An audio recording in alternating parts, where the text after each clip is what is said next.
What's good, OBT? It's your boy Obi back with another reaction, and we got the rise and fall of NBA 2K by AGENT00 himself. Now, 2K has been tough this year, man. It's been very, very hard to manage and to deal with and to make videos on. I'm still trying to do that, but you know, it's a struggle. But let's see what Agent has to say on the subject. NBA 2K has had a storied history with a lot of ups and downs, some fantastic products and some miserable I like how products. I like how you try to play the toy being in the way. Ladies and gentlemen, today we're asking one question: which 2K was the greatest of all time? And we're hunting for answers. Leave your favorite 2K in the comment section. I need to know that.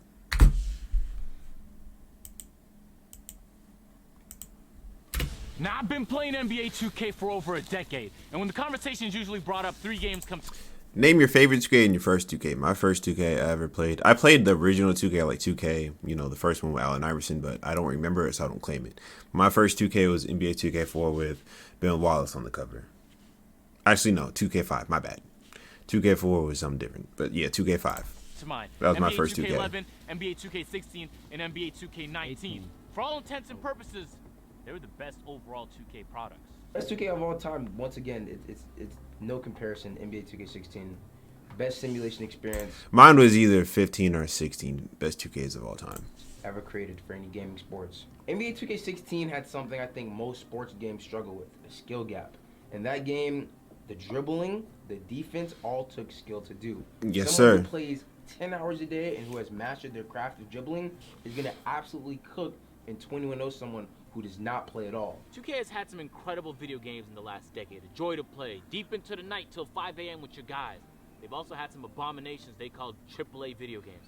Just games that shouldn't have released, that were wildly unfinished, or that came with big ideas and poor execution. It really depends who you ask, because for reasons I'm going to describe here in this video, everyone has a different answer. Regardless of who you ask, though, 2K11, 16, and 19 are always top contenders. So let's 11 was so good, bro. 11 was so good.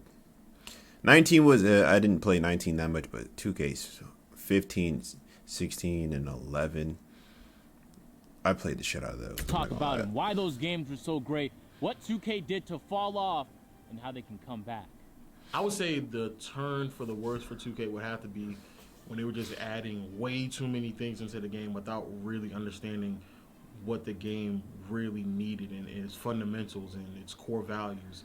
When they just started adding all this extra stuff to Park, when they were adding all this extra things to like my team, when it didn't actually address some of the core issues and problems of my team, all the extra things without addressing the core problems is where they went wrong. They thought that a lot of the problems that they had could just be masked over with these other things that they added to the game that was completely unnecessary. But there's Right, that's right. 2K be adding shit just to cover up the fact that like they don't fix the shit that you asked for. They just like to make you forget. Well, let's add something on top of it. a few different variables that change people's answer, and the first one is what game modes you play. If you're a huge Pro-Am head, you might like 2K17. If you're a huge Park head, you might like 2K17.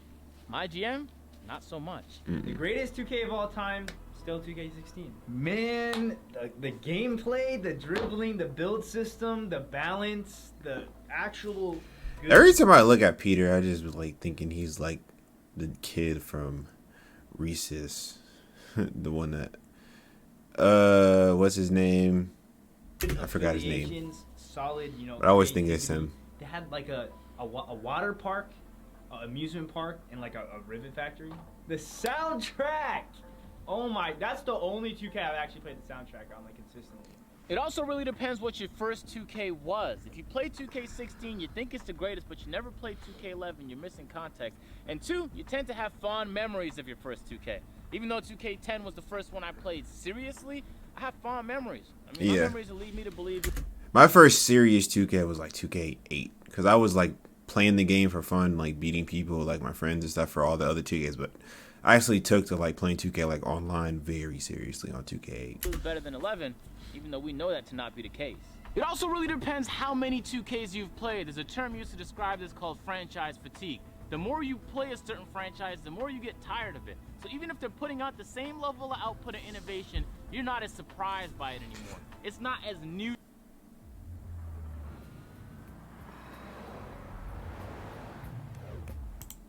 to you as the first one you've ever played, and so the more you play, the likelihood that franchise fatigue sets on you is significantly higher. 2K would have to go back to the basics. If 2K wants to come back to peak level of relevancy, if they want to come back to that fun game that we all fell in love with playing, they're going to have to go back to the basics and fix a lot of core mechanics. You're right. Back this simplistic gameplay that made a lot of people fall in love with it. And then from there, when you are able to establish that, then you can continue to add on, you know, the sprinkles, but you have to go back to bringing back what actually makes the game matter, which I believe is gameplay. Yeah, bro, it was just so simple. It's so simple. When they introduced the My Career, everybody was excited with the new story mode. Now we're used to it. 2K21 Next Gen, that's to be expected. In NBA 2K14, the same happened. They introduced a park. Now, if we don't get new parks, it's something to be disappointed about. So if you don't equalize for expectations, NBA 2K11 is not going to be the greatest of all time to you. Well, it's true. The series has come a long way since NBA 2K11. There's a lot more depth now. There's a lot more to the game between my team and the new and improved Pro-Am that they used to call the Crew. They got Play Now I remember online, Crew. They got a park mode. They got a... I never played Crew, but I remember a lot of people talking about Crew and how crazy Crew went and shit. I never played it though. 3v3 Pro-Am, and the list continues to go on and on. But those who played NBA 2K11 back in the day remember it was very innovative, and at the time it had depth. I think Yeah, what makes a it good did. 2K game is fun. That's you know, we play games to have fun. Yep. A skills gap. I think it's frustrating for a game that, you know, you want to play a lot to not have a skills gap, because then you kind of feel like you're playing for no reason. And then a motivation of... Yeah, when they say skill gap, it's like you played your own style. Like in every 2K, nobody ever played the same. That's why it's like it's just weird, bro. Like every time you play 2K, like nowadays, is everyone does the same thing: curry slides and speed dribble glitches. That's literally all you see. Like me, I don't do that. I've learned how to dribble and make combos just from, like, you know, playing the game and connecting moves. I don't look for certain shit to go to, you know. I just, like, you know, move around, see what I can create, just like real basketball. I don't look for this move to work or this move to work. Like, it's just weird, bro. People just spam curry slides on next gen and on current gen. They just use a dribble glitch to get open. Like, that's not creative, bro. Play. Why do I want to keep getting on this game? Am I leveling up? Am I going to unlock something cool at the end? I think those three things are important when it comes to making a good 2K. And the last variable is how long it's been since that 2K release. For whatever reason, people tend to hate the current one. Oh, but they love it when 3 years pass. And so for whatever reason, games like NBA 2K16 were disliked at the time. Now, they're loved. They're well known as one of the, if not the greatest 2K of all time. But today here in this video, we're getting down to the bottom of it. My favorite 2K of all time is 2K18. No, it's not. It's 2K16. Oh, wow, bro. Stop playing. I thought it was well. April Fool's is over, bro. Stop playing. You could do in the game, and a lot of innovation too. It just felt really cohesive. The best 2K I've ever played is probably still 2K16. It's still probably 2K16. Everything that they provided in that game, I loved it. So I would still say 2K16 is the best one I've ever played. I feel like there was a lot more that was not only in the game, but it was way more polished. My team felt very, very, very well-rounded, and that was a game mode that you could play practically all year long. Yeah, like, I played 2K15 so much, bro. Like, I would be up all night with my boys running the park, and then go to sleep, wake up probably like around like 10 o'clock and do the same thing throughout the day. That was like a summer shit. Not when I was at school, that was different, but in the summer, bro, I'm on the game all day, bro, until one of us got something else to do. That's just how it was. Park was also really fun. It felt like very easy to play, very responsive. It didn't feel like I was being cheated out or anything like that. I didn't know yet. Pro-Am. I put together a weighted rankings with 4 different criteria to determine whether 2K11, 16, or 19 was the greatest 2K of all time. The 4 criteria include how fun the game was to play, the overall experience of playing the game, the gameplay, and how much depth the game had. First up is experience, and that's the servers. And when you join your friend on your phone, did you join it on the first time? Small quality of life stuff that make the game fun to play.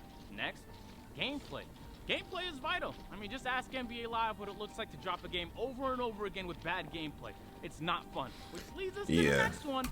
Like, NBA Live has some good ideas throughout the years, but it's just the gameplay was just ass. But they had some good ideas, man. Like, this shit was well put together, well thought of. It's just the gameplay was just so bad you couldn't enjoy it. Gameplay can be great, but is it an enjoyable NBA Live experience always and got some worth good playing? ideas. And last but not least, depth. Some NBA 2K games just have more depth than others, and that really just comes down to replayability. How can they come back? Yeah. It's actually quite simple. They can't. Davis, shut the fuck up. I'm so serious too. I'll catch you later. Regardless of Stinky which NBA booty 2K ass was boy. the greatest 2K of all time, the point remains. NBA 2K21 Next Gen was just not it. It lacked on a lot of the criteria, man. It wasn't really much fun to play. The experience was absolutely atrocious. The gameplay felt bare bones and lackluster. And most importantly, didn't have much depth. If you replay, Yeah, I'll say this about Next Gen. Like, I don't know why I keep pausing. I can just talk over them, but I don't want to do that. I actually want to hear what they got to say, but Next Gen, it's not a bad game. It could be better, but it's not the worst 2K I've ever played. Like, it's just, there's things that they just need to... Okay, I remember this. Remember back when 2K15, 16, and all those 2Ks came out, and they had community days. They had like Cash Nasty, QJB, Chris Move, Shakedown, Shake and Bake. All those guys come and play the game early. They stopped doing that, and then 2K started going to shit. Like, when was the last time they did a community day and all those guys came out and played the game? I can't remember what 2K they did that, but I know for a fact when they stopped doing that, the game started getting shit. And that's weird. playability is by far, in my opinion, like the best aspect to what can make a really, really good 2K game. Because if you fall out of love or you fall to this like lull of playing 2K over and over and over again, it doesn't feel like new to you, or it doesn't feel like something you want to come back to. So if it's not replayable when they do those small little tweaks, then they can just really ruin the game, because at that point I can just go back to the previous iteration. So replayability to me is what makes a 2K game really great. There's an interesting paradox I want to bring to your attention. For a video series I was shooting, I had an opportunity to play the entire NBA Ballers series. Played the first one, was stunned at how fun the arcadey Yeah, NBA Ballers is lit as fuck. Played the second one, even better. Gameplay was smooth. Yeah, NBA Ballers Enjoyed Phenom it, was the fast-paced. shit. Then I played the third. They had some big ideas, but the execution was poor. And the third Didn't one even was play that flop, one ladies and at gentlemen. all. Didn't play it. Street 1 and 2, great time. 3. NBA Street 2 was the greatest It game of almost all seems time, as though probably. Developers try and do a little bit too much, and it ends up bogging the game down with clunky mechanics that make the game unfun to play. I was gonna say, is he gonna I shoot need you that to shit? start removing animations when there's no reason not to. I need you to start adding in animations that make the game fun and fast. When you My fact thing is, he bought a whole chicken just to put it on an arrow. slow the game down, you make it less fun And that shit's to play. dripping. And beyond all of that, stop introducing new technology to the game that doesn't actually improve it. I heard so much about random physics improvements to the footwork in the game, only to find out that when you actually play it online, none of that really applies. The gameplay still feels sluggish.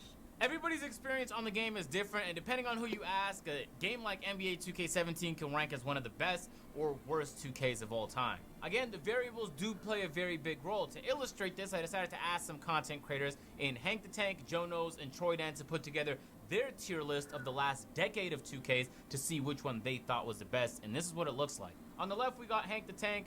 In the middle, we got Joe Knows, and on the right-hand side, we got Troy Dan's list. Okay, here we go. I want to look at this. So, I didn't hear what he said in order, but like I said, the same ones for me. 15, 17, and 16, best. 2K11 should be in GOAT status too, but it's okay. 2K12 is cool. It wasn't the greatest game ever, but it was playable. Like, I can go back and play 2K12 through 14 again. I can go back and do that. 2K10 was a good-ass game too. Alright, this first list is... He didn't even put like all the 2Ks from like this. Yeah, 2K18 was ass. Next Gen's not really that bad. 2K20 mid, I'll give him that one. Great, I wouldn't put 2K14 as great. I don't know. That first list is mid. Go 16, okay, I can respect that. 2K11, elite, yeah. I'll put it in GOAT status. 2K15, I'd put that GOAT status. 17 GOAT status. And then put those mid. I'll leave 2K10 at great. Yeah. I think I rock more with the middle list. Hold on, let me look at this last list. Wait, is that Jordan's list? I know the last one was Shorty's list because he put all. See, now this is my list right here. I fuck with this list. I wouldn't put Next Gen that high, but I put 2K8 at either elite or great, 2K10 at elite or great. Then I'll probably put like 2K5 mid, 2K6 mid, 2K7 was good. Yeah, this is a good list. And you can He tell went there's down. big differences in the three. I mean, Hank has 2K15, 16, and 17 at the top because he primarily plays Park. Troydan oddly has NBA 2K21. Yeah, which in is the weird. GOAT tier. I think he did that to troll. When he told me that, I wasn't sure. I know he did that to troll. Challenging, you'd argue, to just find some consistencies in these tier graphs. And I was curious. I brought the question to YouTube and asked you guys in the form of a community poll, and y'all had this to say: the best 2K of all time, and with 177,000 votes, which is crazy, by the way, NBA 2K16 won in a pretty decent landslide. At 55%, 2K11 I respect breaking in, that. at 6%, 19 at 11%, other at 20%, and I don't know at 7%. King Superior put up a good point. He said, most people on this list have never even played 11. That's why it doesn't have a lot of votes. Right. And again, depending on whether 2K19 11 or was 11 good, or 16 man. was the first 2K you played, the 10th 2K you played. Depending on which game modes you played, because of course those vary. And all the other variables all played a role in how 2K16 won this in absolute landslide. I need you to make sure that quality of life improvement, the small stuff that make the overall experience fun, are adjusted. I need you to make sure that games matter and there's ranked modes and good leaderboard systems so that you can grind and you have an incentive to get better and play the game and level up in the leaderboards. And more importantly, I need better rewards. When I level up my Tier player 1. after a very long time of grinding a mindlessly boring experience, I need to be rewarded with something. Make the experience of grinding fun, make the rewards enjoyable to get, and make the games mean something. That's how you make a good basketball product. Hey, he's speaking the fucking truth, man. Godzilla will come for him. Agent I put speaking the together a truth. weighted score, so gameplay and fun get 3 times multipliers, and depth and experience get 2 times multipliers. So once you input in all of the numbers, you get the weighted score. NBA 2K11 gets a score of 85. That's really good. NBA 2K19 gets a score of 82. That's solid. But what I think a lot of people are starting to realize as the years go on, and was made very apparent even in this weighted scale here, is that NBA 2K16 is the greatest 2K of all time with a grand score of 98. It didn't matter whether you played my team or my GM, or it could be Pro-Am or Park. You had fond memories of the game. You had a lot of Yes, fun. man. The gameplay was there, and the overall experience just felt whole. For a long time, it was kind of just like a question mark in my head, but to actually have an answer, it feels odd. And so the objective is pretty simple. If 2K can make the Oh, next so he 2K cooked look a that lot shit. more like Okay. NBA 2K16, we'd be in a much better place. Damn, that shit gonna wet. I'm not gonna lie, that shit was dripping. But yeah, leave your favorite 2Ks, worst 2Ks, thoughts on 2Ks in the comments, man. I wanna hear what you guys gotta say. And that's gonna be it for this video. I'll see y'all in the next one. Peace. Hold on. That chicken looks wet. Like, I need me a piece. Damn.